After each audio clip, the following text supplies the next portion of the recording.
మన రాజన్న సిరిసిల్ల డిస్టిక్ లో 30 days 30 historical places లో భాగంగా ఈ రోజు డే 28.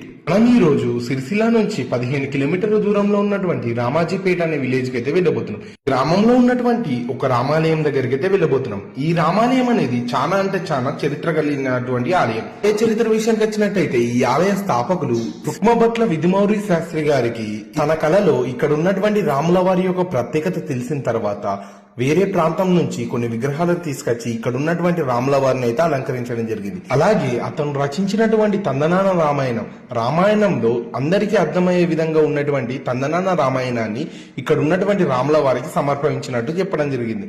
అలాగే వారి కుమారుడైనటువంటి నరసింహస్వామి గారు ఇక్కడ ఉన్నటువంటి ఈ రాముల వారికి తాను రచించినటువంటి గేయ రామాయణాన్ని ఇక్కడ ఉన్నటువంటి శ్రీరాముల వారికి అర్పించడం జరిగింది. దానితో పాటు ఈ ఆలయం యొక్క కార్యక్రమాలు ప్రతి ఒక్కటి కూడా వారి వంశస్థులే 4వ తరం వాళ్ళు ఇప్పుడైతే చూసుకోవడం జరుగుతుంది.